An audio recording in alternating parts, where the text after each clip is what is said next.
animer ce web.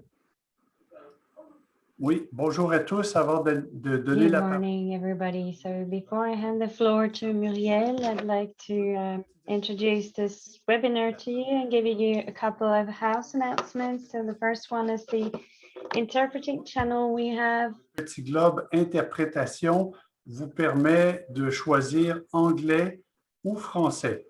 Donc, voilà. Vous avez ces deux options-là. Et ensuite, l'autre consigne importante, c'est de garder vos micros fermés. Et troisièmement, les questions sont les bienvenues dans le chat. Donc, au moment où dès que vous avez quelque chose, c'est très bien. Il y aura une période de questions, mais en continu, vous pouvez mettre vos remarques et questions sur le chat. Hein? So, we have simultaneous interpretation, French, English. Nous avons donc la traduction français, anglais. C'est une interprétation simultanée à laquelle vous pouvez accéder en appuyant sur le petit globe qui se trouve dans le bas de votre écran. Sélectionnez bien la langue qui vous intéresse et tenez-vous à cette langue-là. C'est beaucoup plus simple. Si vous avez des questions, n'hésitez pas à utiliser la chat box et gardez vos micros éteints, s'il vous plaît. Bonjour à tous. Merci Charles-Étienne pour cette introduction et aussi surtout un grand merci à toute l'équipe d'Isto du siège qui est présente aussi avec nous à nos côtés et qui nous apporte son soutien et son aide pour l'organisation de ce web séminaire. Nous sommes très heureux de vous retrouver pour ce web séminaire Isto Europe qui s'intitule Tourisme. Qu'est-ce que l'on va garder pour 2022? Et ce web séminaire s'inscrit dans la semaine internationale qui est proposée par Isto. Alors, la crise sanitaire majeure que nous traversons a induit de nouveaux comportements touristiques et de nouvelles attentes des clientèles. Le tourisme domestique de proximité est en plein essor, un développement plus responsable et durable est plébiscité et devient un élément important dans le choix d'une destination touristique. Nous voulons partir moins loin, en famille et surtout pour des vacances qui ont du sens et en cohérence avec les valeurs que nous portons. Ces évolutions des pratiques des clientèles touristiques, si elles sont louables et nécessaires, engendrent pour autant des paradoxes qui ne sont pas toujours faciles à résoudre et auxquels, de toute façon, il faudra que nous apportions des réponses très pragmatiques. Comment gérer ces contradictions apparentes que sont, par exemple, la demande de sécurité sanitaire très forte et puis en même temps, le besoin de liberté? Comment concilier un départ en proximité, on a du mal à se déplacer, mais en même temps, on recherche de plus en plus un besoin d'évasion?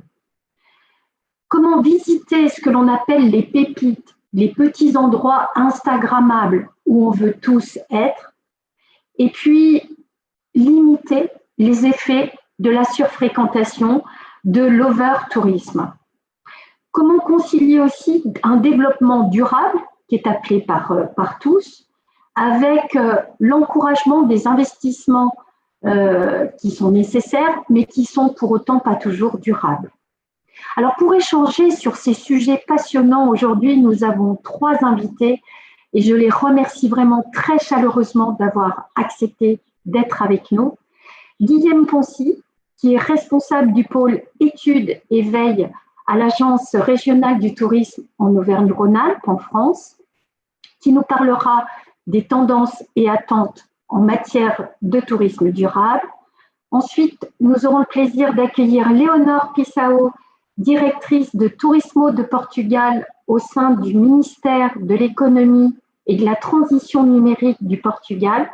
Et avec elle, nous échangerons sur le plan de durabilité, un plan très ambitieux qu'a adopté le Portugal. Et puis, nous terminerons notre rencontre du jour avec Manuela Boltini, qui est fondatrice de I Viaggi del Sogno, un tour opérateur de tourisme durable, membre aussi également du conseil d'administration de l'AITR, qui est adhérents d'Isto, avec qui nous regarderons plus particulièrement l'approche marketing et la vision client. Donc, un grand merci à nos intervenants pour leur présence aujourd'hui. Je vais commencer tout de suite avec toi, Guillaume. Tu pilotes le pôle études marketing à Auvergne-Rhône-Alpes Tourisme. Tu es l'un de mes collègues. Donc, merci à toi de nous avoir rejoints aujourd'hui. Guillaume, tu réalises des études très opérationnelles au service des stratégies des territoires, des professionnels et des filières touristiques de la région. De l'offre, de la fréquentation, de l'économie touristique que sur l'analyse qualitative des attentes et des comportements des clientèles. Et puis, bien sûr, tu nous décryptes toutes les tendances et les prévisions nécessaires pour mieux piloter nos destinations touristiques. Première question, Guillaume. Depuis un an, le tourisme est en partie sur pause, mais la crise sanitaire, on le voit, accélère les tendances en matière de consommation durable, notamment pour les voyages. Et on se le disait encore hier, il n'a jamais été aussi important d'écouter ses clients. Quelles sont ces nouvelles attentes en matière de tourisme durable et responsable? Quelles sont celles qui, selon toi, que nous devons absolument intégrer dans nos réflexions? Bonjour à tous et merci beaucoup Muriel pour cette invitation à participer à ce webinaire. Effectivement, vaste sujet que de parler de tourisme durable et lorsqu'on parle de tourisme, la première chose à laquelle il faut s'intéresser, c'est la demande, c'est-à-dire s'intéresser aux clients. Lorsqu'on parle de clients, forcément, on va se référer à des études. Et je vais faire référence aujourd'hui à un certain nombre d'études. Je vais vous apporter quelques éclairages en termes de tendance et en termes de nouvelles pratiques de consommation. Et je vais commencer par une étude qui a été réalisée il y a quelques mois par OpinionWay et qui démontre que la quasi-totalité, 97% des voyageurs aujourd'hui se disent prêts à réaliser au moins une action en tant que touristes pour préserver l'environnement de la destination qu'ils visitent. De manière plus large d'ailleurs, on voit que les citoyens ont des comportements de plus en plus écologiques dans leurs comportements au quotidien. Et en tant que touristes, forcément, ils en attendent également d'eux-mêmes de la part des prestataires touristiques. C'est-à-dire que les voyageurs sont clairement de plus en plus sensibles aux valeurs environnementales et en particulier les urbains et les jeunes. Alors avant de commencer, ce qui est essentiel, c'est quand même d'arriver à définir de quoi on parle. Lorsqu'on parle de tourisme durable, la définition peut être assez large. Et je vais prendre donc celle qui a été définie par l'Organisation mondiale du tourisme et qui définit le tourisme durable comme un tourisme qui s'applique sur 3 principaux aspects. Le premier, c'est celui de faire un usage optimal des ressources environnementales. En 2, celui de respecter l'authenticité socio-culturelle des communautés d'accueil. Et enfin, en 3, c'est le fait de garantir des activités économiques viables à long terme. Alors, cette année a été quand même assez particulière. On a eu notamment l'activité touristique a été plusieurs fois en pause. Et elle a donc pu être l'occasion pour certains acteurs, on l'espère pour le plus grand nombre, de s'interroger sur leurs pratiques et surtout d'écouter les nouveaux besoins des voyageurs en matière de respect de l'environnement. Alors bon, soyons honnêtes, le tourisme durable, le slow-tourisme, l'écotourisme, le tourisme responsable, ils ne sont pas nés avec la crise sanitaire actuelle, on en parlait depuis déjà pas mal de temps, mais c'est une tendance qui, il faut l'avouer, est restée quand même relativement confidentielle. Et j'allais dire, malheureusement, elle n'avait pas encore rencontré le succès pourtant qu'on lui promettait depuis tellement d'années. Mais ce qui est intéressant, c'est que cette crise du Covid, elle a eu une fonction de catalyseur, d'accélérateur de l'évolution du tourisme vers le durable et vers le respect de l'environnement. Et également, cette crise Covid, elle a eu un autre impact, c'est celui de modifier la manière de consommer et de pousser les clients à vouloir privilégier la qualité du voyage plutôt que la quantité. Une autre étude qui a été réalisée il y a quelques mois par la plateforme Booking.com auprès quand même d'un panel assez conséquent de 18 000 voyageurs et qui démontre clairement que l'influence du Covid survivra au Covid, que tous les éléments de tendance actuels que l'on voit devraient durer dans le temps. Autre élément d'apprentissage, c'est que cette étude démontre également que l'hébergement durable aujourd'hui devient une quasi-obligation. Adopter aujourd'hui les valeurs de l'écologie, c'est vraiment prendre une avance sur les années à venir, car cette étude, mais comme d'autres également, démontre qu'on est vraiment face à une lame de fond qui est en train de parcourir la planète. C'est donc des évolutions auxquelles l'industrie touristique doit vraiment s'adapter de toute urgence. Et s'il y a un chiffre que l'on doit retenir de cette étude, c'est celui que vous avez à l'écran. 71% des voyageurs regrettent clairement le manque d'offres de voyages durables. Cette proportion, elle est vraiment majeure. Alors, il faut aussi être honnête, on sait le décalage qu'il peut y avoir entre des intentions et le réaliser. Mais néanmoins, on n'a jamais atteint de tel niveau d'intention sur le voyage durable. Et ce niveau, cette proportion, elle démontre aussi un sérieux décalage aujourd'hui entre l'industrie touristique et ces nouvelles mentalités des clients et des voyageurs. Il faut désormais vraiment considérer les valeurs de l'écologie comme étant en passe d'entrer dans la normalité. L'écologie dans le tourisme devient un véritable prérequis pour les hébergements, avec quasiment autant d'évidence que ce que l'on peut avoir avec le Wi-Fi.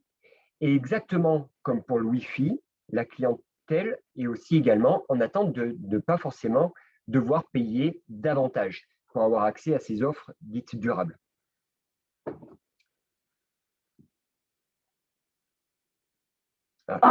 Deuxième question, deuxième question, Guillaume. Je vous prie de m'excuser si vous ne m'entendez pas très bien. Nous avons beaucoup d'orages dans la région et les connexions ne sont pas d'une très grande qualité.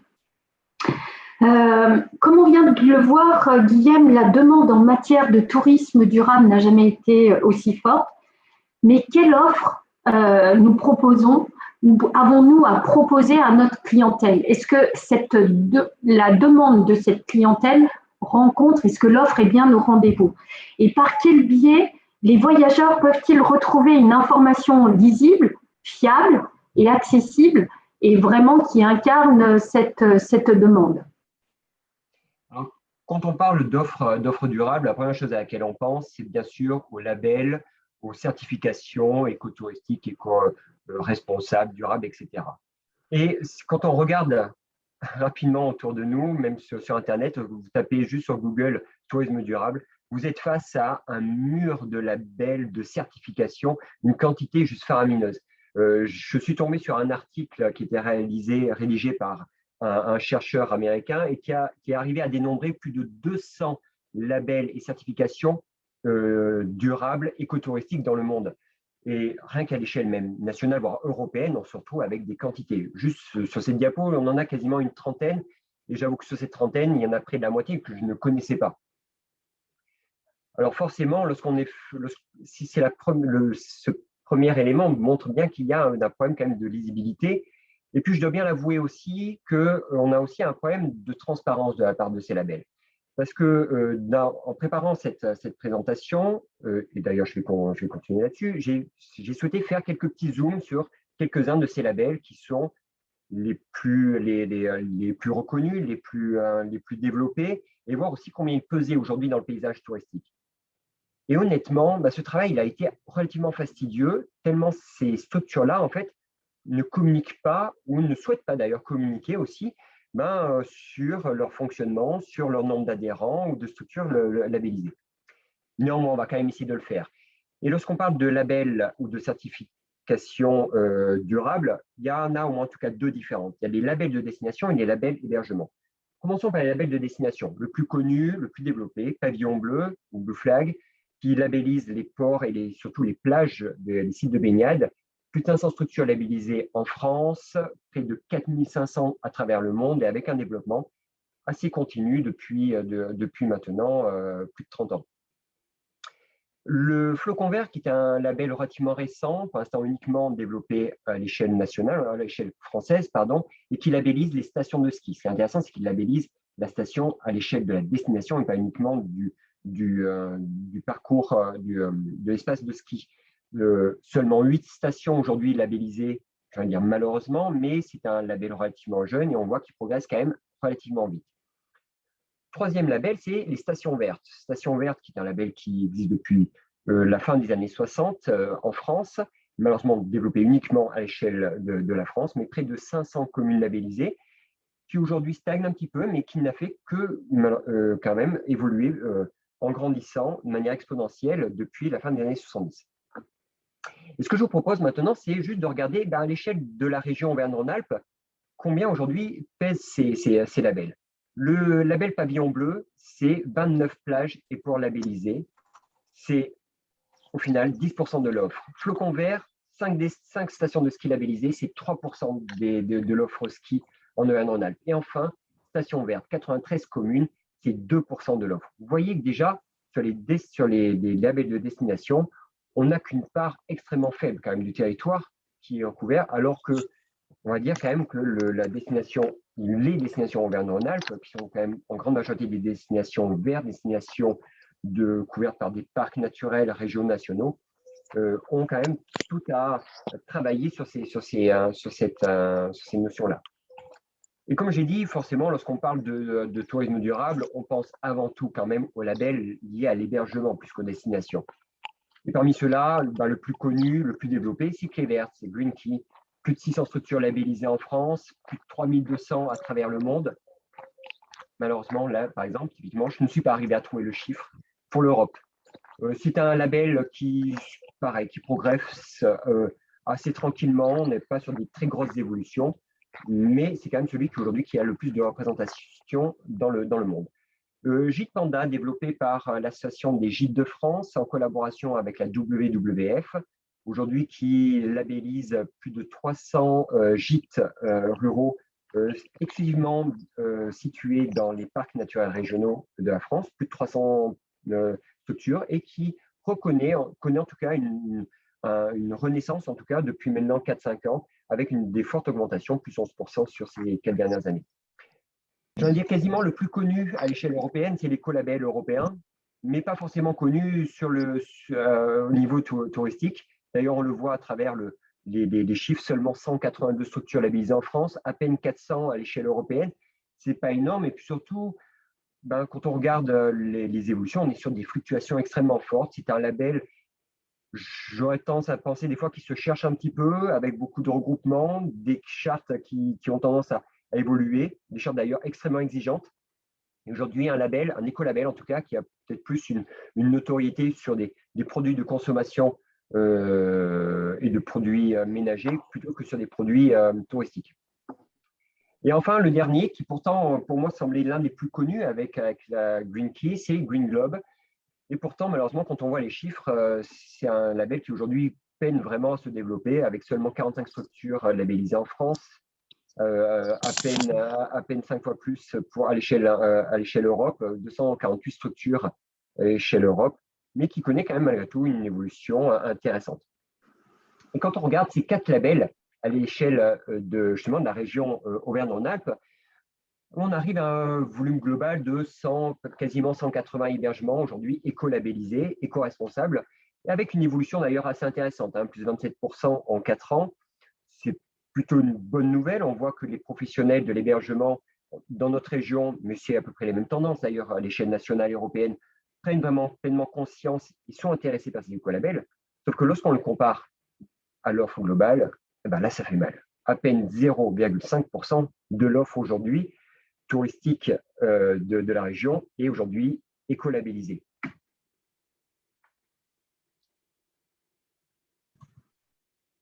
Manifestement, l'offre labellisée ou certifiée durable, on le voit par ces chiffres, moins de 0,5% de l'offre labellisée. Donc, et c'est la même chose, tu me disais hier, que pour l'Europe, à l'échelle de l'Europe. Donc, on s'aperçoit que l'offre labellisée, elle n'est pas au rendez-vous. Alors, quelle solution ? Alors, en termes de solutions, je veux dire, la première chose, lorsqu'on cherche des solutions, c'est déjà de regarder autour de soi. Car si on se pose ces questions-là, il faut se dire qu'on n'est sûrement pas les premiers à se poser cette question-là. Et forcément, il y a sûrement d'autres qui ont déjà travaillé dessus. Donc, je vous propose un rapide tour d'horizon, faire un petit benchmark rapide de quelques bonnes pratiques, sûrement pas exhaustives. On n'a peut-être pas forcément non plus les meilleurs. D'ailleurs, n'hésitez pas à échanger avec nous si vous avez d'autres éléments de comparaison. Mais Cinq exemples rapidement. Ethicotel, qui est une nouvelle plateforme qui recense hôtels, maisons d'hôtes, des campings, tous éco-responsables à l'échelle de la France, mais aussi dans à peu près une cinquantaine d'autres destinations à travers le monde. C'est une plateforme qui fonctionne comme un annuaire. Elle a pour objectif vraiment de faciliter l'accès au tourisme durable et de permettre vraiment, en tout cas, de répondre à une demande de voyage plus responsable de la part des vacanciers qui ont cet objectif de vraiment minimiser leur impact écologique à travers leurs vacances.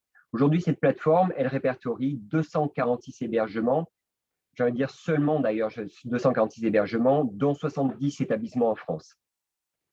Autre exemple, c'est Ahimsa Voyage, qui est un nouveau tour opérateur qui est né pendant la crise, suite d'ailleurs au premier confinement.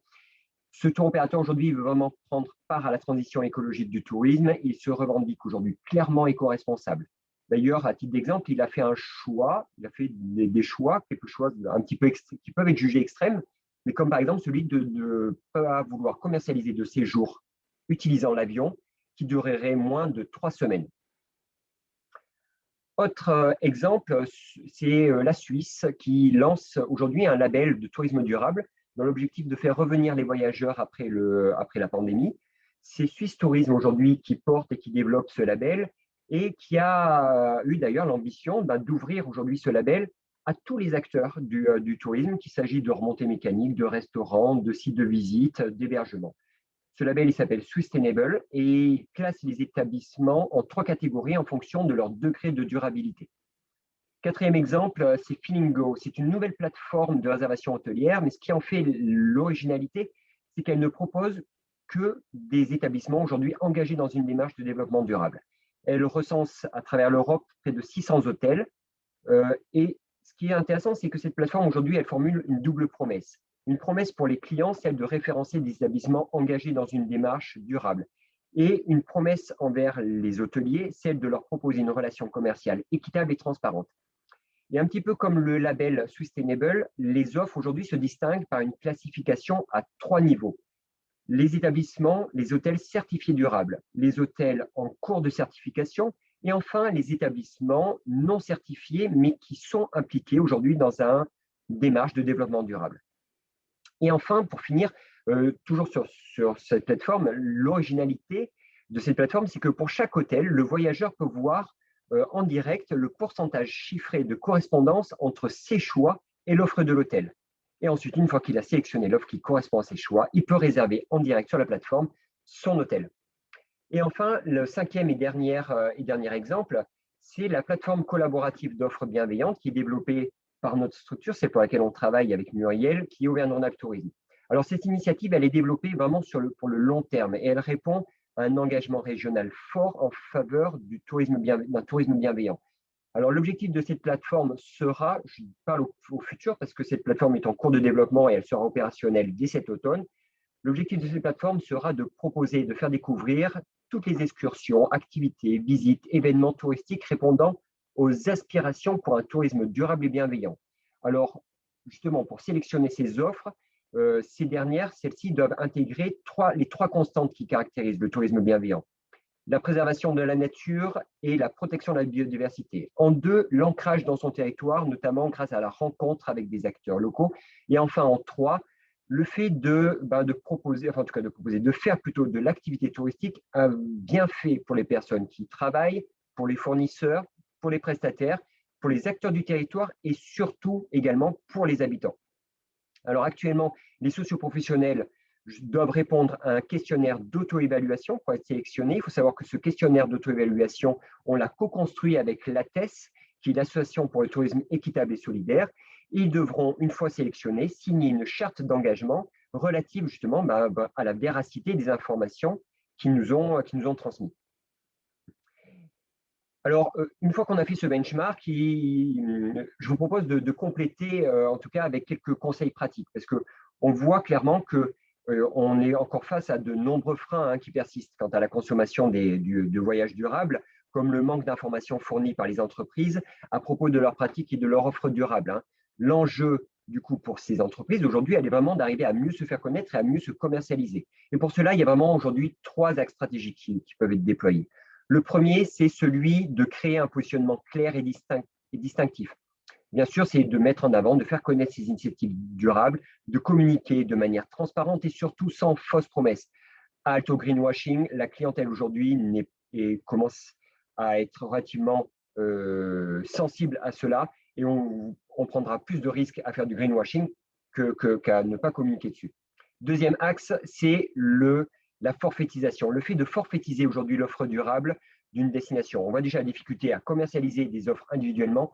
Aujourd'hui, il faut vraiment passer à une phase de forfaitisation pour vraiment multiplier les chances d'attirer les clients. Et enfin, en 3, il y a vraiment l'implication dans une démarche de certification.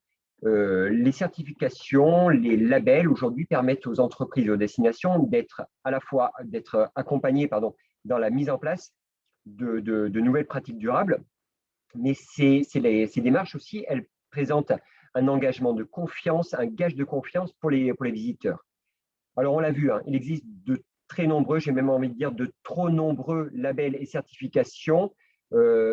Il est donc essentiel de s'attacher vraiment à communiquer, à commercialiser cette offre durable. Car aujourd'hui, on le voit, même si la demande est forte, les voyageurs sont trop peu outillés pour faire un choix éclairé.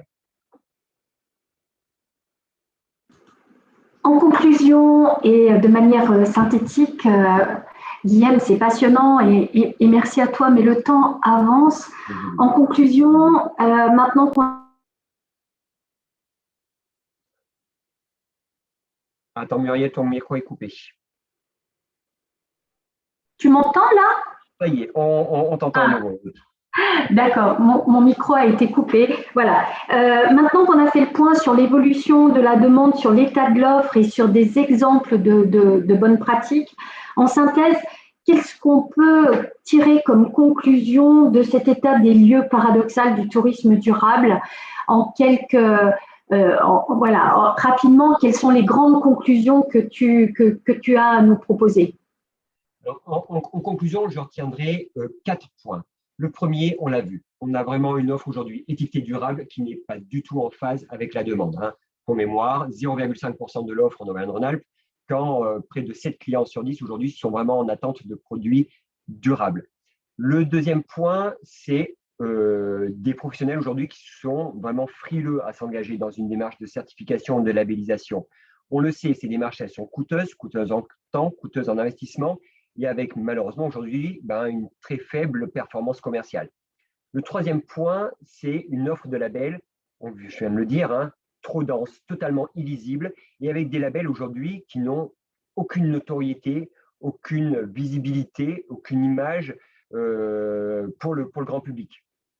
Et enfin, en 4, c'est plus une interrogation qu'on s'est posée d'ailleurs avec Muriel lorsqu'on a préparé cette intervention, c'est de se dire, est-ce que cette demande aujourd'hui qui a explosé avec la crise Covid en termes d'un tourisme plus durable, est-ce qu'il est vraiment au même niveau d'exigence qu'aujourd'hui que celui qu'offrent les labels et les certifications? En gros, on suppose que ces labels, ces certifications aujourd'hui exigent de la part de l'offre touristique un niveau d'exigence en termes d'engagement durable beaucoup plus élevé que ce que la demande est réellement. Mais ce ne sont que des hypothèses.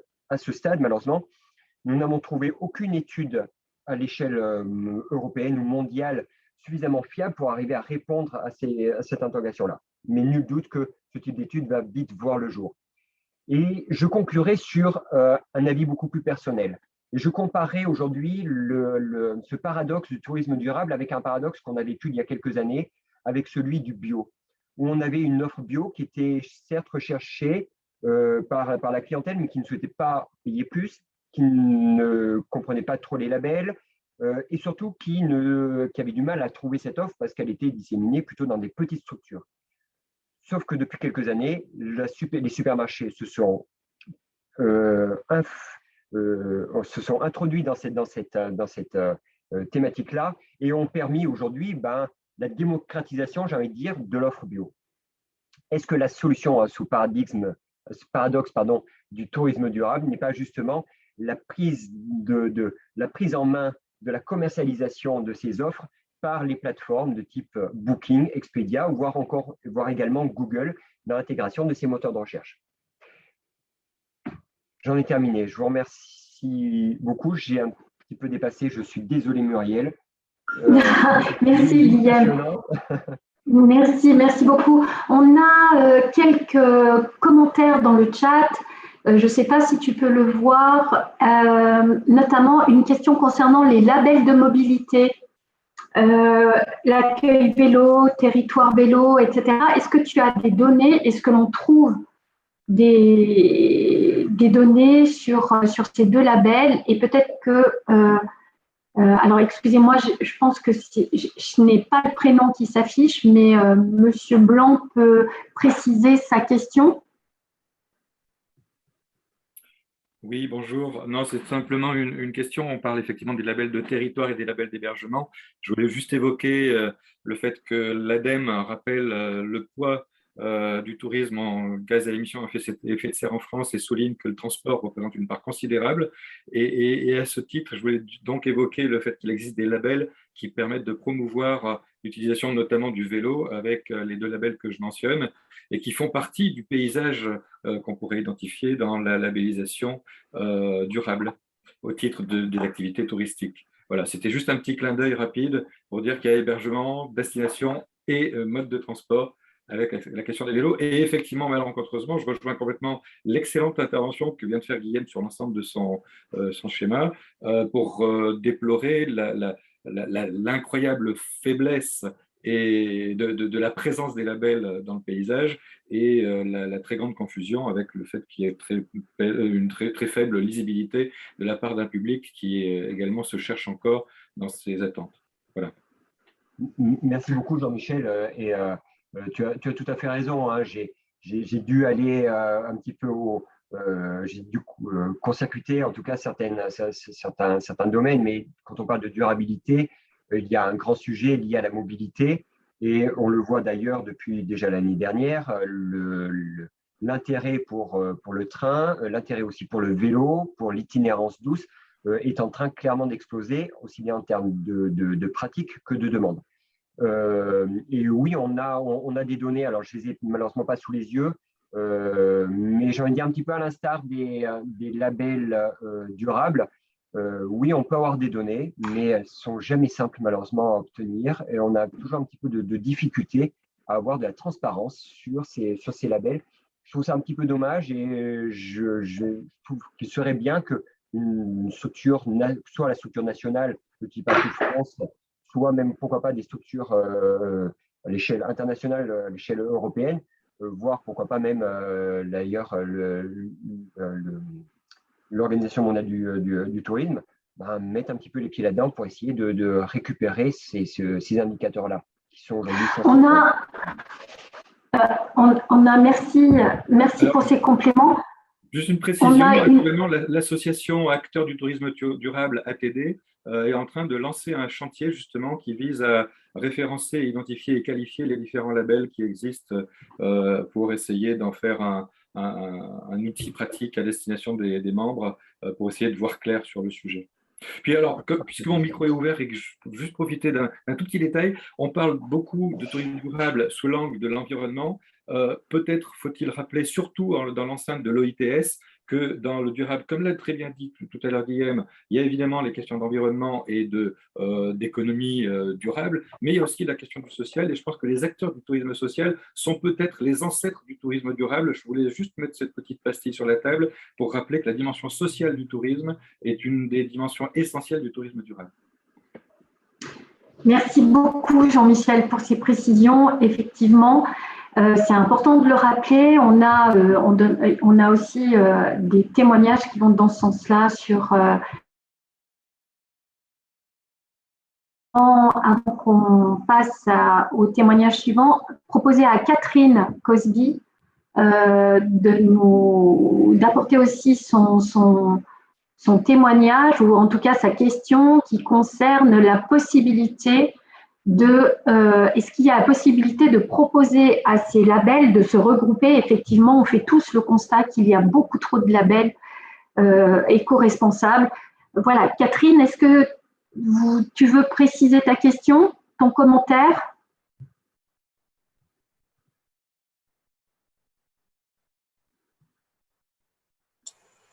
Sorry, are you talking to me? Ah, ok. Pardon, c'est à moi que vous parlez? I missed that. Madame a raté la question. Est-ce que vous pourriez... Ça a été traduit, mais elle a raté la question. Est-ce que vous pourriez répéter? Tu intervenais dans le fil de la conversation pour nous faire part aussi de ton interrogation quant à la multitude de ces labels et à leur pertinence. Est-ce que tu veux rajouter quelques mots? Bon, je crois qu'on a quelques difficultés de connexion peut-être avec Catherine. Marc, tu nous posais la question que est-ce que ce tout labellisé, enfin de l'ordre. Je peux parler maintenant si c'est possible. Oui, je suis d'accord. Il y a trop de labels. Cette multitude d'initiatives, ça ne va plus. Je suis tout à fait d'accord. Il nous faut nous pencher sur cette question car nous avons besoin de clarté, de transparence. C'est ce que vous avez évoqué ce matin et tout le monde doit être bien au courant des initiatives qui existent. Cette myriade de labels ne permet pas aux clients de voir les initiatives qui existent. Et ce n'est pas du tourisme pour tous, finalement. C'est un tourisme sélectif, exclusif. Et ce qu'il nous faut, c'est rendre ces initiatives accessibles au plus grand nombre. Donc, que faire pour augmenter cette clarté? Les gens finissent par ignorer ces labels qui les ennuient, qui sont trop peu clairs. Merci Catherine pour cette contribution. Nous avons beaucoup de questions donc aussi dans le chat. Malheureusement, il va falloir qu'on passe que l'on passe à la suite de notre programme pour pas finir trop tard. Et puis aussi par égard pour notre traductrice, et un grand merci à vous pour votre aide et votre traduction.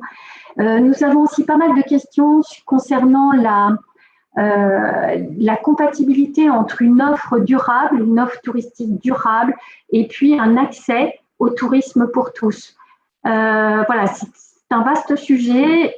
Est-ce que Guillaume, est-ce que l'offre tourisme durable, est-ce que tu as des éléments sur le coût de cette offre? Est-ce qu'elle est difficilement accessible pour tous? Est-ce qu'elle est réservée à une petite partie de la population, ou est-ce qu'on sent quand même un souci d'avoir des destinations à un prix attractif? J'ai envie de dire, de toute manière, ça sera la clé de la réussite du tourisme durable. Ce serait de pouvoir vendre du durable au même prix que du tourisme, je veux dire, non durable. J'ai fait le rapprochement avec le Wi-Fi, qui aujourd'hui devient un élément incontournable, indispensable de toute offre touristique, mais le client ne veut pas payer de supplément pour le Wi-Fi. Ça va être la même chose pour le durable. On veut avoir un établissement qui respecte les engagements du durable, mais on n'a pas forcément envie de payer plus cher parce que pour nous, pour le client, c'est un élément, je veux dire, quasi normal de l'offre touristique. Après, on en a parlé un petit peu tout à l'heure.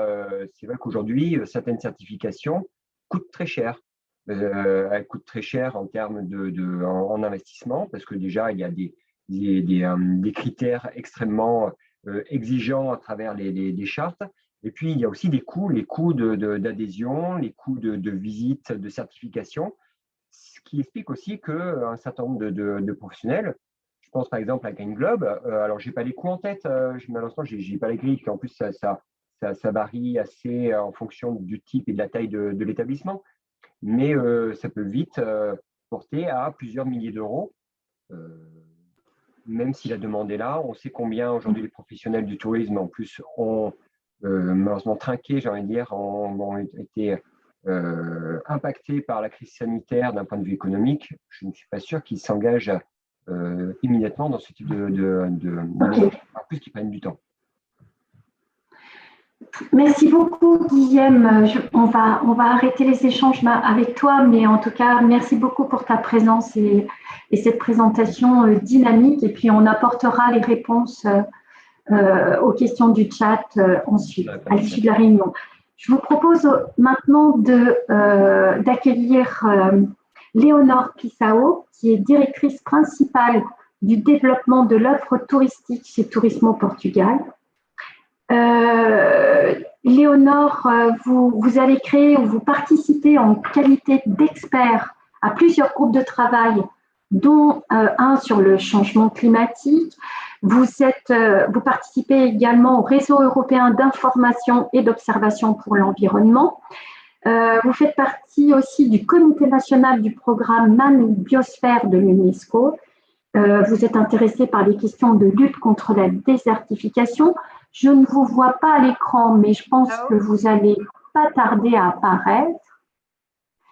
Voilà. Et puis, vous avez... Hello, good morning, everyone. Hello, Bonjour, Léonore. est-ce que vous me voyez? Yes. Oui, nous vous voyons, c'est super. Merci à vous. Donc, j'ai commencé votre présentation et vous avez assumé récemment la coordination du plan Tourisme durable 2023 au Portugal. C'est un plan vraiment très ambitieux que j'ai eu un grand plaisir à découvrir. Vous voulez positionner le Portugal comme l'une des destinations touristiques les plus compétitives, sûres et durables au monde, grâce à un développement économique, social et environnemental sur l'ensemble du territoire, intégrant les codes du tourisme responsable et durable. Pouvez-vous nous présenter aujourd'hui les principaux éléments de votre plan de tourisme durable et puis concrètement, quel est son contenu? C'est à vous. Hello, thank you. I'm going to try to... Bonjour.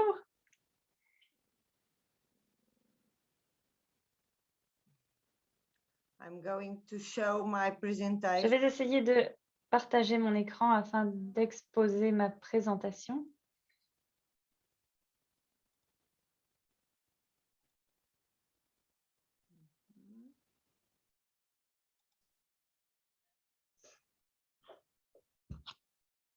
Okay.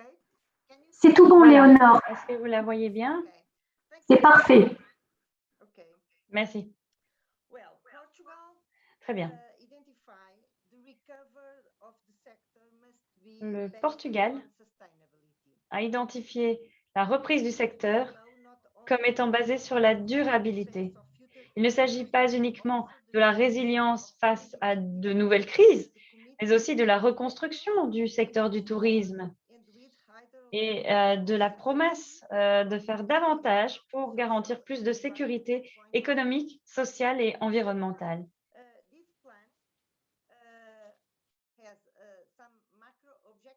Ce plan se décline donc en plusieurs macro-objectifs. Le premier, créer le tourisme de l'avenir. Le deuxième, créer un secteur touristique responsable. Et le troisième, de contribuer au plan national de reprise du tourisme et de construction de l'avenir. Nous souhaitons également renforcer notre stratégie par le biais de 5 lignes rouges, c'est-à-dire le renforcement des objectifs de la stratégie touristique 2027, de promouvoir la transition énergétique et l'économie circulaire, d'impliquer les acteurs dans un engagement commun et de stimuler un changement de comportement. Enfin, de renforcer le rôle du tourisme dans les objectifs de développement du millénaire des Nations Unies, au travers de 119 projets et de 4 grands axes. Ces 4 axes sont les suivants. La structure, donc structurer notre travail, ensuite qualifier, ensuite promouvoir et enfin faire le suivi, parce que le suivi est nécessaire à tous les plans qui veulent réussir.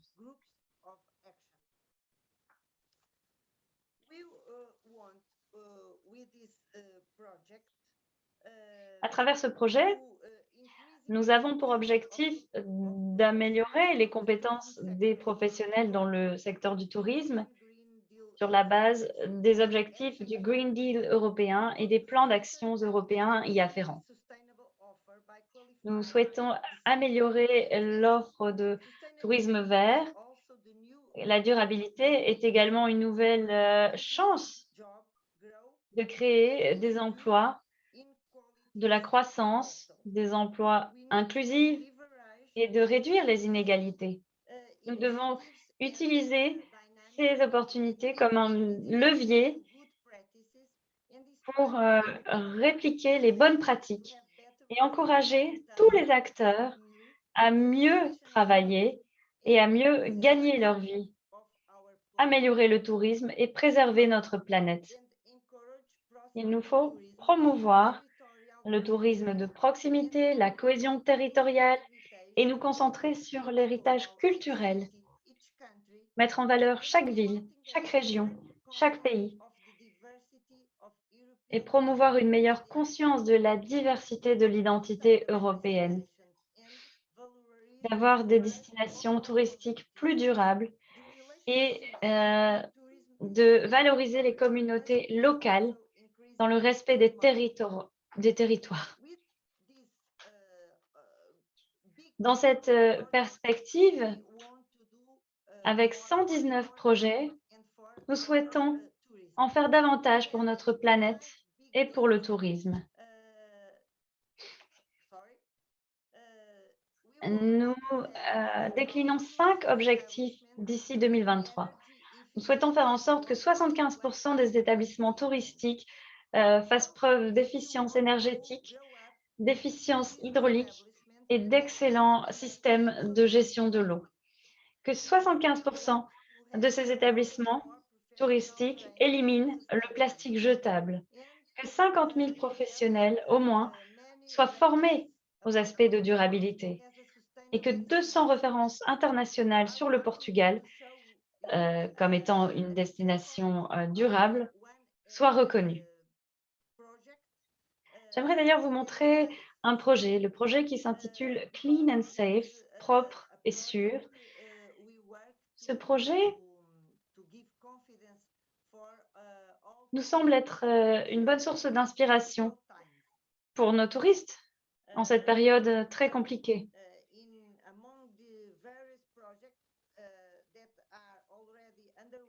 Il existe déjà d'autres projets en cours, mais j'aimerais souligner le travail que nous avons mené dans ce domaine. Le label Clean and Safe a pour but de donner la confiance aux touristes, mais aussi aux employés du secteur. Ceci doit donner la possibilité au Portugal de dire fièrement, nous sommes le premier pays à avoir offert le label de sécurité, de sûreté face au Covid. Nous souhaitons que le Portugal devienne la destination la plus sûre, la plus durable et la plus concurrentielle du monde entier, grâce à un développement environnemental, social et économique à travers tout le territoire. Ceci pour permettre aux générations futures de pouvoir profiter des ressources et de reconnaître ce qui nous distingue du reste de la planète. Et nous sommes conscients que la reprise du secteur doit se baser sur la durabilité. C'est pourquoi je me permets de demander à l'organisation s'il est possible de diffuser notre petite vidéo. Elle est très brève, mais elle permettrait d'illustrer notre plan et nous permettre de bien comprendre les grands principes que nous souhaitons mettre en œuvre. Oui, bien sûr.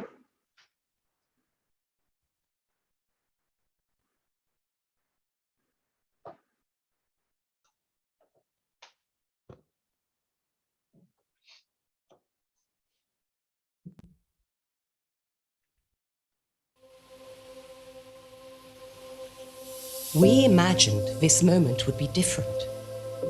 Based on the Tourism 2027 strategy, these times have base de la produced new stratégie challenges, and also touristique a new 2023, path. a path for a Les future temps that not difficiles only doivent is nous right, permettre de it is for trouver the best, un nouvel avenir, for a better planet. d'améliorer Where does a path et protéger start? la planète. Où est-ce que ce chemin At the commence-t-il? beginning, by preparing a Bien, au country début, for a more en préparant sustainable notre offering. pays How? pour une offre We will plus durable. adapt Comment? legislation to new En consumer adaptant la trends, législation, financially support en businesses accompagnant to les become more entreprises sustainable and accessible, financièrement, leur protect permettant de the devenir plus places accessibles more et plus vulnerable durables, to en climate protégeant change, les sites les encourage plus reduction in vulnérables au plastic changement use, climatique, make en waste encourageant la reduction a réduction common de la practice in our consommation de restaurants, plastique, en promote energy and water réduisant les efficiency déchets, as well as carbon en neutrality, faisant une habitude, en promouvant reinforce l'efficience safety with et a la clean neutralité and du safe carbone, stamp, en stimulate poursuivant la innovation, promotion encourage de la social sécurité, en responsibility and stimulant reduce inequality. l'innovation et en réduisant How do we les make this inégalités path a sociales. journey for all? Comment?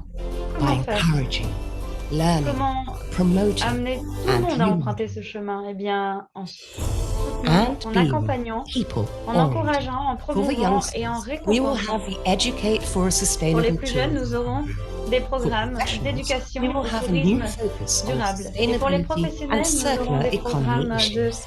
For entrepreneurs, durabilité, we will d'économie develop circulaire. executive training Et programs. pour les propriétaires Where de will this take structures, us? nous aurons Towards également des the programmes right qui viseront à direction les for former, à les Portugal, to accompagner, become a more afin de sustainable prendre la bonne destination, direction one pour of the notre most pays, qui sustainable in the deviendra world. la How do destination we la assess plus each one of durable. those steps? By setting goals, Et quantifying, comment and acting. prendre le bon chemin? Eh Our bien, goals en for balisant ce chemin. 2023 are clear. Nos objectifs pour Increase 2023 sont the clairs. number of tourist accommodations with energy efficiency, water and waste management systems. Accroître le nombre Limit de structures single-use touristiques d'accueil, plastic in more tourist accommodations. 75% de structures Increase the number durables, of clean réduire de and safe 75% stamp l'utilisation du trained plastique, professionals and parvenir à audited 25 000 establishments. adhérents, Train more 30 000 professionals in personnes sustainability subjects. formées, Reach ou structures new formées, pardon, international ça a été un petit peu references rapide, to excusez-moi, Portugal as a 200 références sustainable destination. internationales. This is the path for the recognition of Portugal Voilà le as a chemin que nous sustainable allons emprunter destination pour la within the reconnaissance du country Portugal and comme étant internationally. une We will destination durable implement dans le multiple pays. projects and Nous allons initiatives mettre en in œuvre cooperation with tas stakeholders. de projets That's the way to go further qui in this impliqueront path, des tas which de is made parties together prenantes différentes, de for a différents better planet, secteurs. a C'est better tourism. une entreprise conjointe Tourism more pour un sustainable. pays meilleur, pour un 2023. secteur touristique meilleur. This is our path. Tourisme plus durable 2023. Voilà la voie que nous allons emprunter. Thank you. Merci.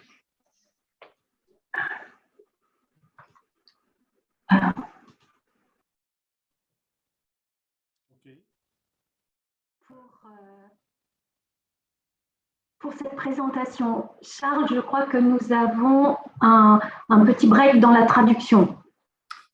Oui, donc nous avons une interprète et donc on va lui accorder quelques minutes de pause. On poursuit la séance avec les questions prévues suite à la présentation de Léonard. Et donc, nous allons faire le mixte français-anglais pour un petit 10 minutes pour laisser à Louise le temps de reprendre un peu son souffle. So we continue the questions following the presentation of Léonard in French, English, just for 10 minutes before we have again the simultaneous translation. It's just a short break for our interpreter, but we continue the session. Muriel, please, with the session, the question.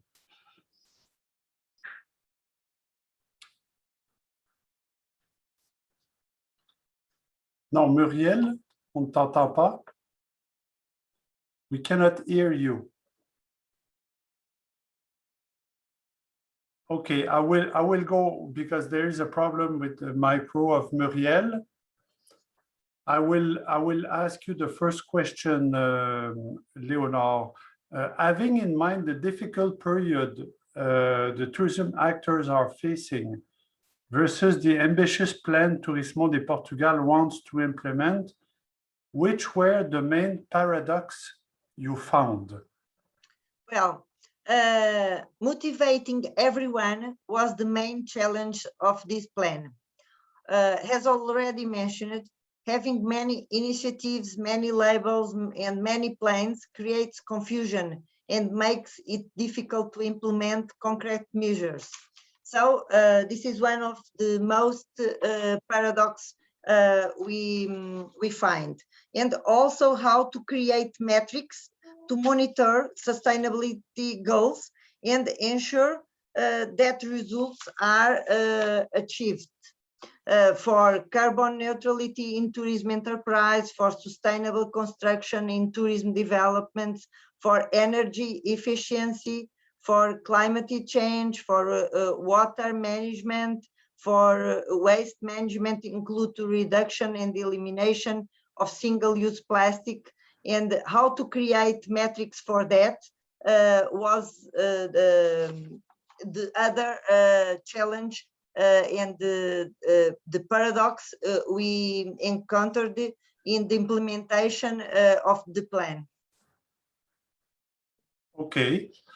And regarding the development of all these issues linked to sustainability, how do you see the whole question of access to travel, leisure, and holidays for all? Mainly if we think about Portuguese citizens or any other travelers. How do you see this? Well, if I understand your question, I want to say something, because mobility is an essential part of tourism. We don't have tourism without mobility. Therefore, in order to achieve sustainability goals, most increase the offer of sustainable transport service, promote sustainable mobility options, and raise awareness of the destinations that offer green and zero emissions mobility. So we have to think a lot about mobility in this moment with the pandemic COVID-19 is the real moment to think about it, and how can we have more sustainable mobility, because it is an essential part of tourism. Okay, okay, thank you. Est-ce qu'il y en a qui ont des questions pour Léonard? If you have any question for Léonard, please in the chat or directly through the micro, through your micro. You're welcome.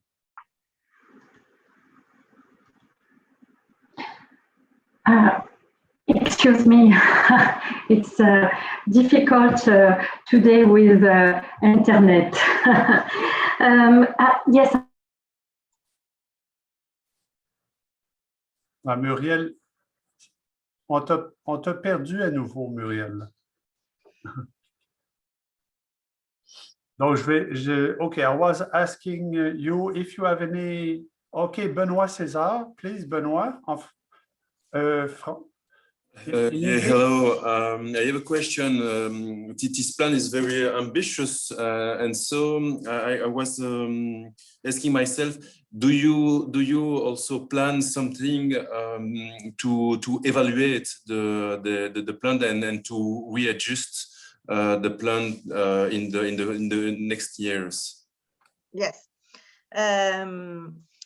we have a big part of this plan is about create metrics, about monitoring the initiatives, and we know we need to adjust our metrics in the next 3 years, and we have a big equipe also only to monitoring all the projects and the initiatives of the plan, because it's not easy, we know, to have the projects in the territories, and we need also to know the impact, and if it's a good impact and we have a good result, we can continue, but sometimes we have to adjust our intentions for the needs and for the evolution of the situation also, because we know we are in a difficult moment for tourism, and we have we also have a group to reflection the plan during these 3 years. OK. Thank you. D'autres questions pour Léonard? Other questions? We have time. You can go, please.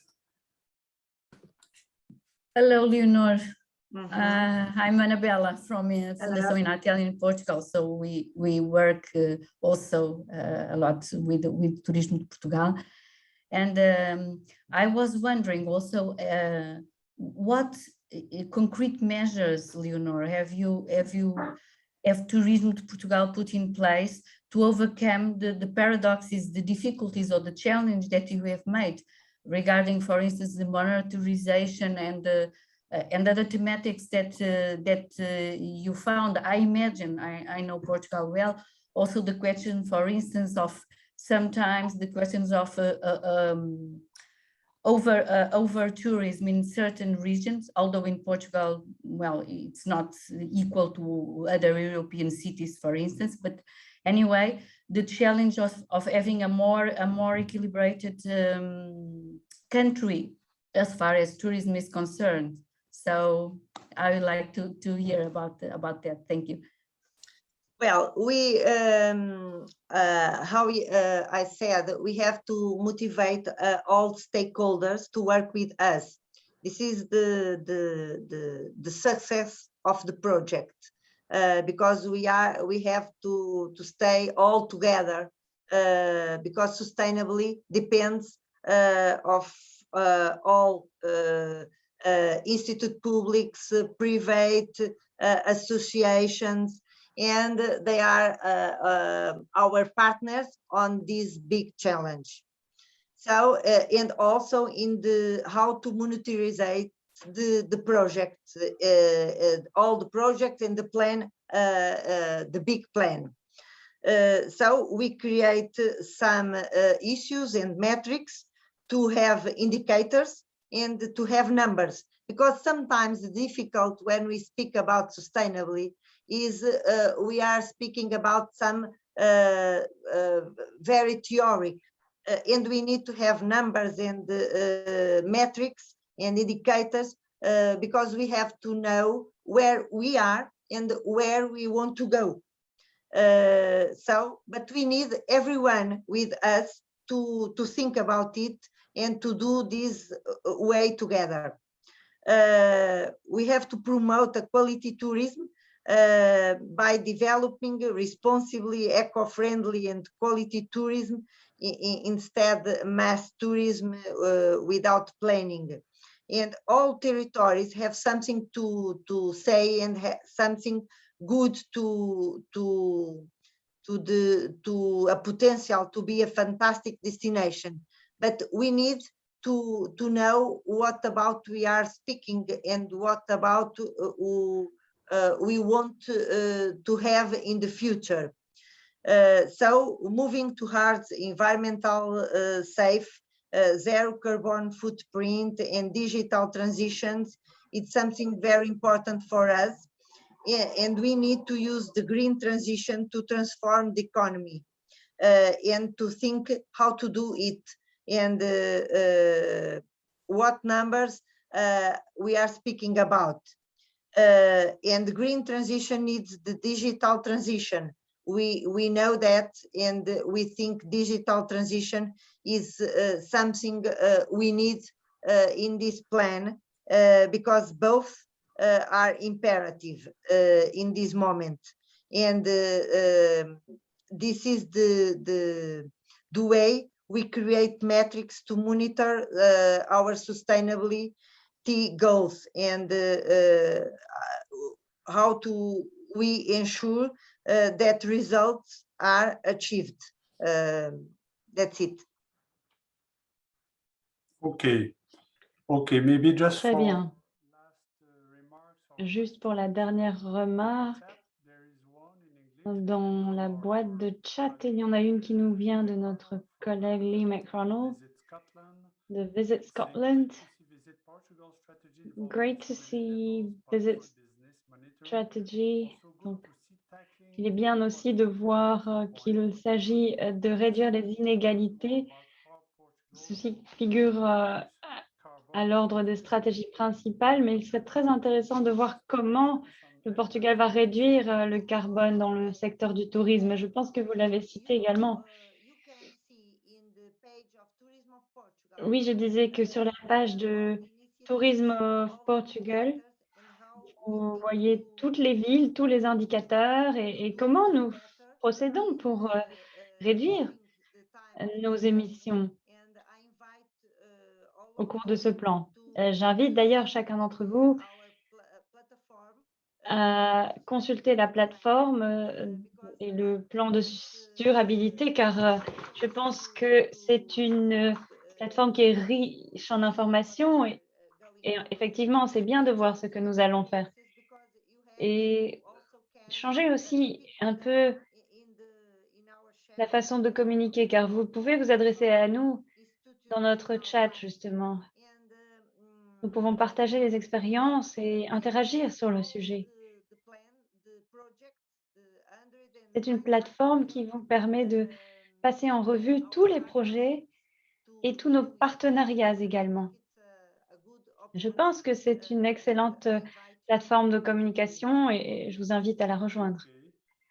Très bien. Et dernier commentaire donc de Sophie Mercier, la Last- région Occitanie, qu'on salue, donc qui dit que l'ADME, l'Agence publique en France, a développé un outil qui permet à des établissements de produire une étiquette environnementale, un peu comme pour les biens électroménagers, déjà expérimenté pour les hôtels et en voie de développement pour les campings, voire restaurants, centres thermaux, etc. Il permet d'afficher des scores sur quelques indicateurs choisis et les afficher pour la clientèle. C'est différent d'une démarche de labellisation. C'est quand même intéressant par rapport à la présentation antérieure. Donc, voilà, c'est une autre piste intéressante. Léonore, je ne sais pas si vous comprenez un peu. Yes, well, we think all the sector must be based on Oui, il nous sustainability. semble que tout le secteur doit se baser sur la durabilité, en fin de compte. On n'en parle même plus, ce n'est plus le sujet, si vous voulez, ça doit être une évidence. Alors bien sûr, il est important d'avoir des labels, des étiquettes, des documents qui nous permettent d'accroître notre visibilité vis-à-vis des touristes, vis-à-vis des employés, etc.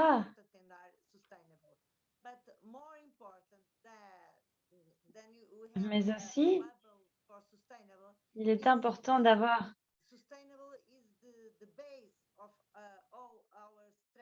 la reconnaissance que la durabilité, c'est simplement la base de notre stratégie. Il faut arrêter finalement de discuter de durabilité. Nous savons que c'est une évidence, que c'est une condition sine qua non si nous souhaitons survivre. Donc, arrêtons peut-être de parler de la nécessité et agissons. Parlons plutôt des façons dont nous allons réaliser ces objectifs. Merci beaucoup, Léonore, pour toutes ces réponses. Ça nous a fait très plaisir de vous avoir avec nous et nous espérons pouvoir poursuivre notre coopération avec Tourismo de Portugal. Merci à Annabella également d'être entrée en contact avec vous. On reprend avec le troisième intervenant et l'interprétation simultanée. Donc, voilà, je laisse à Muriel le micro en souhaitant que ça fonctionne. Muriel. Oui, on croise les doigts pour que ça fonctionne et je vous prie sincèrement de m'excuser pour ces ruptures. Nous avons le plaisir donc d'accueillir notre troisième invitée maintenant, Manuela Bolchini. Vous êtes fondatrice de Viaggi del Sogno, un tour opérateur de tourisme durable, et vous êtes cofondatrice qui est conçu pour les activités vertes et le tourisme et l'hospitalité durable. Alors, vous êtes membre du conseil d'administration de l'AITR, une association italienne du tourisme responsable qui est adhérente d'ISTO. Et puis, depuis des années, le tourisme durable est au cœur de votre activité. Vous intervenez également en formation, en conseil, en accompagnement d'événements. Les sujets de la communication interculturelle et puis surtout celui de la place de la femme dans le tourisme retiennent toute votre attention. Et je signale que vous êtes auteur de 2 livres consacrés au tourisme féminin.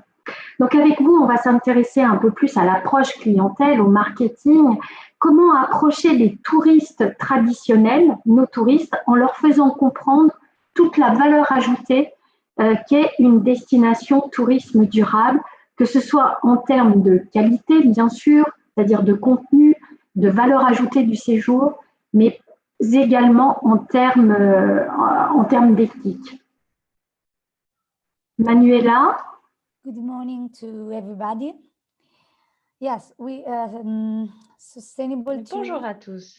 Oui, le tourisme durable se trouve toujours dans un paradoxe finalement, parce que notre objectif, c'est évidemment la croissance, n'est-ce pas?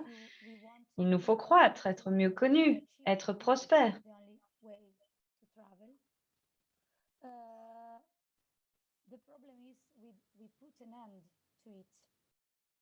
Et en même temps, nous avons mis fin à la croissance parce que le tourisme de masse n'est pas en accord avec le respect de l'environnement et des populations locales. Et c'est de ce paradoxe que naît notre travail, fort important. En ce qui concerne notre action, le tourisme durable, il nous faut travailler sur les destinations, sur les habitants, sur les communautés locales. C'est le point focal de notre action. Et c'est sur ce point que nous communiquons également.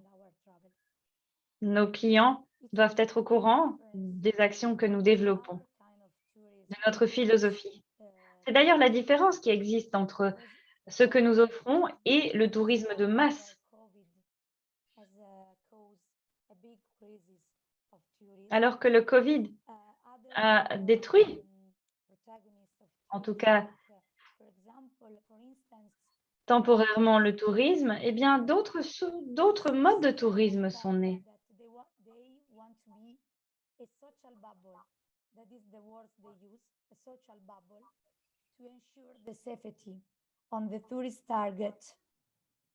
Certains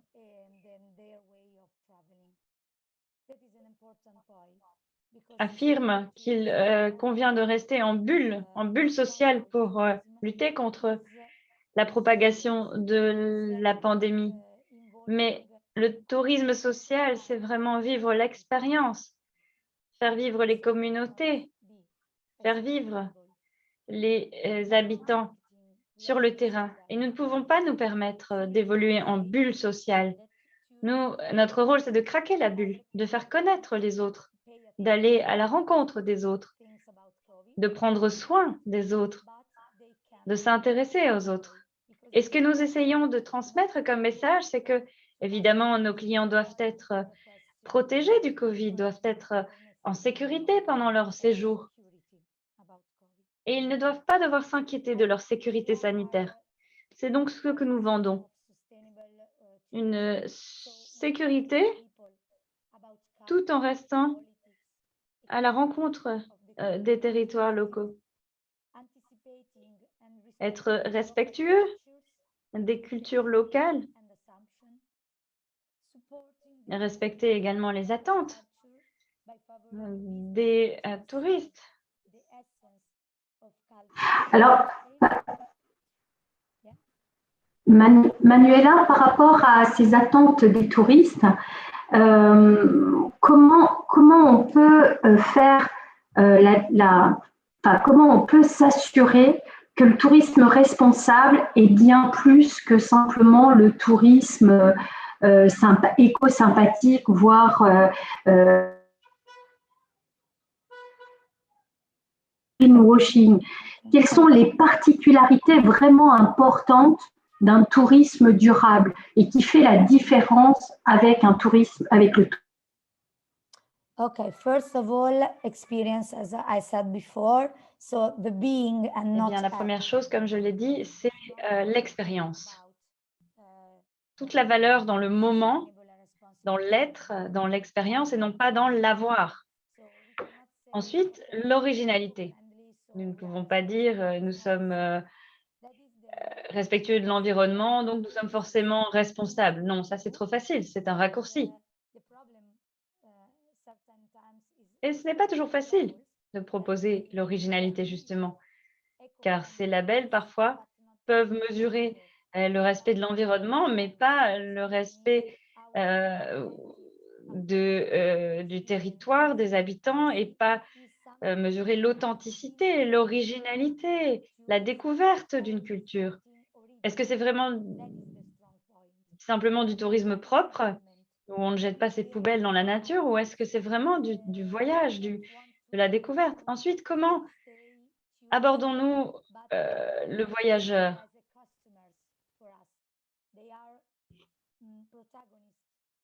Pour nous, ils sont au centre de notre réflexion. Ils agissent en protagonistes avec les communautés locales.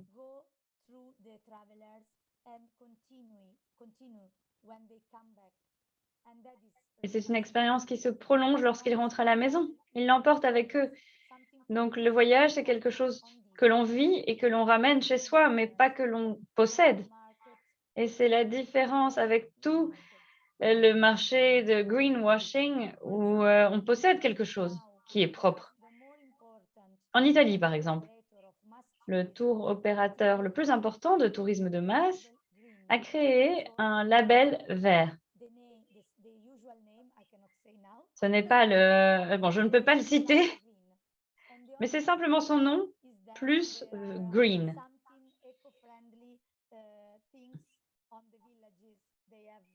C'est juste qu'ils ont des villas, en fait, et qu'il y a des petits cosmétiques bio dans leurs villas. Et ils font un petit peu attention, ils recyclent quelques poubelles, mais ce n'est pas ce que j'appelle le tourisme durable, vous voyez. Et ce terme est un peu... ils se sont appropriés le terme. C'est un sujet très intéressant, celui-ci, et vous appuyez sur un point fondamental, la promesse réelle que l'on fait aux clients. On parle beaucoup aujourd'hui dans nos stratégies marketing d'un tourisme durable, plus responsable, etc. Mais la promesse client n'est peut-être pas toujours n'est pas peut-être toujours incarnée, n'est peut-être pas toujours présente dans l'expérience client dont vous parlez, qui est fondamentale, cette expérience qui nous enrichit et que l'on ramène chez soi. En termes marketing, pour conclure, qu'est-ce que vous conseillez aux opérateurs au regard de votre expérience de tour opérateur en termes de positionnement marketing de sa destination ou de son activité? Qu'est-ce qui vous semble important aujourd'hui à formuler? Et puis, pour que ce soit vraiment en adéquation avec la promesse de la brochure, la promesse de la présentation de l'offre et l'expérience réelle qui va être faite par le touriste. For us, the first things to communicate. Eh bien, pour nous, la première chose à transmettre se décline en deux piliers. Les critères, c'est-à-dire que nous répondons à des critères de durabilité. Toutes les décisions sont prises sous l'égide de la responsabilité. Si vous suivez tous les critères à la lettre, vous êtes certain de demeurer dans le cadre de la responsabilité, de la durabilité.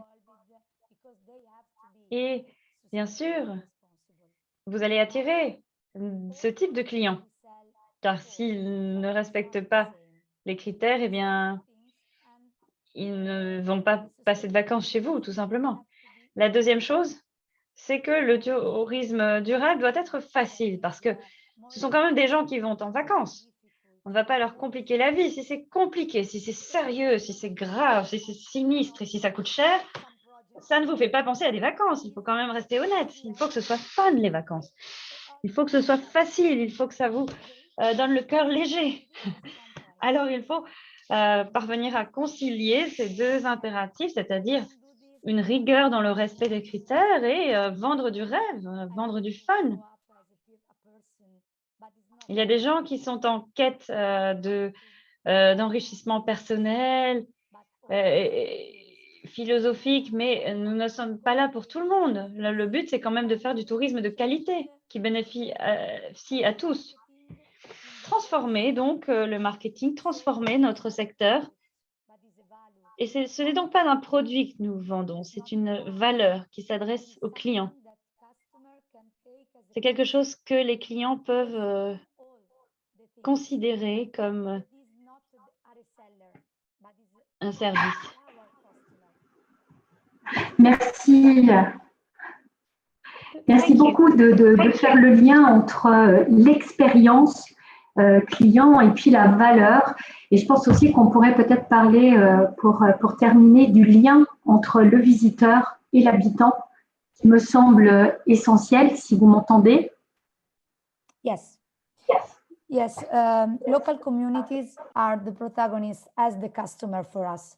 So Les communautés locales sont les protagonistes, tout comme les clients pour nous. Hein. C'est pourquoi lorsque le client quitte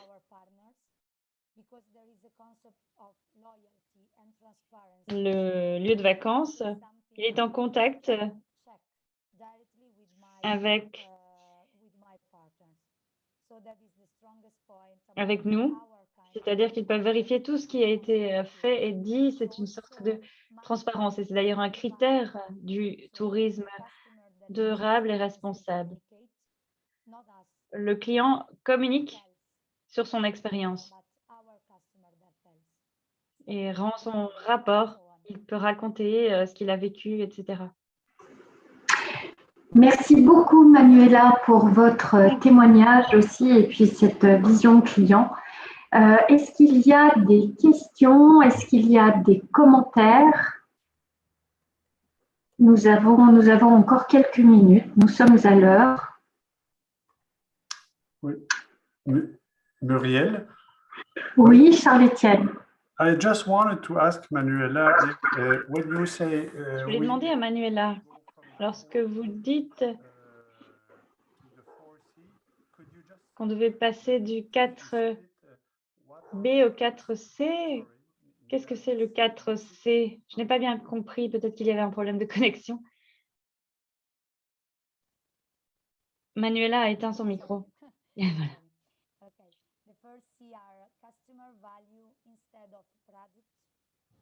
Donc, valeur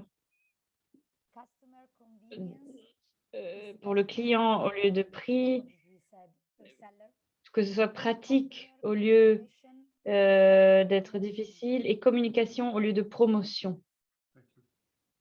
4C, donc toujours le client au centre de l'action. Très bien, merci. Et en ce qui concerne la facilité, hein, c'est vraiment la cheville de notre projet, c'est faciliter l'expérience.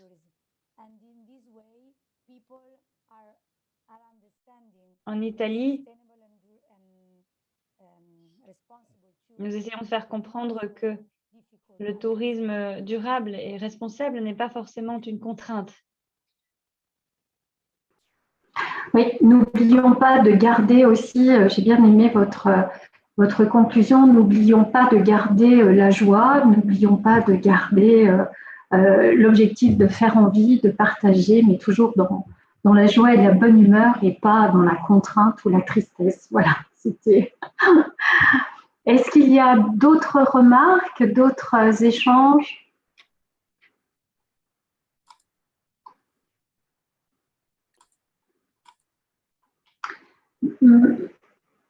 Avant de conclure, je vous rappelle que le web séminaire a été enregistré et qu'il sera disponible prochainement sur notre site.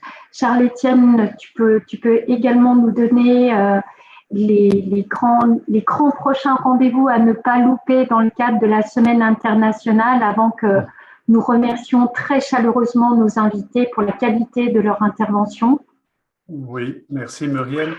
Donc justement, on est à la deuxième journée de notre semaine internationale Tourisme pour tous, durable et solidaire. C'est en après-midi, aujourd'hui, 15h30, heure de Bruxelles, et demain aussi vendredi.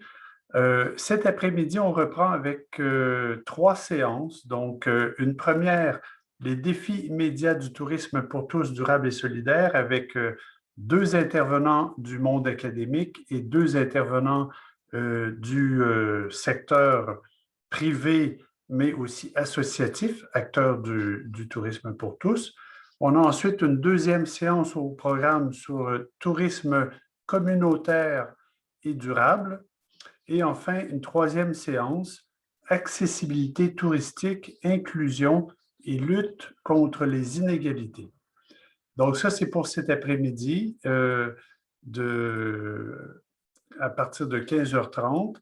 Et vous retrouverez sur le site d'ISTO le détail des programmes, le nom des intervenants et aussi le lien pour vous inscrire. C'est gratuit, mais il faut quand même s'inscrire, donc vous êtes les bienvenus à le faire. Merci. Merci beaucoup, Charles-Étienne. Je profite aussi pour vous préciser que cette thématique très importante sera aussi au cœur sera l'une des grandes thématiques de notre prochain forum Europe qui se déroulera à Lyon du 4 au 6 octobre. Donc voilà, j'espère que vous nous retrouverez également à cette occasion pour échanger sur ce sujet. Il est l'heure de conclure maintenant, donc un très très grand merci à nos 3 intervenants. Très sincèrement, un grand merci à vous tous qui avez suivi ce web séminaire. Également remercier chaleureusement l'équipe d'ISTO International, voilà, qui nous a accompagnés, qui nous aide qui nous soutient pour que ce web séminaire ait pu avoir lieu. Et si je peux me permettre, si je peux me permettre un remerciement effectif pour Muriel, bien trop modeste pour pouvoir le dire d'elle-même. Merci Marc. Je vous salue tous très chaleureusement et j'espère vous voir très prochainement à Lyon. Merci à vous.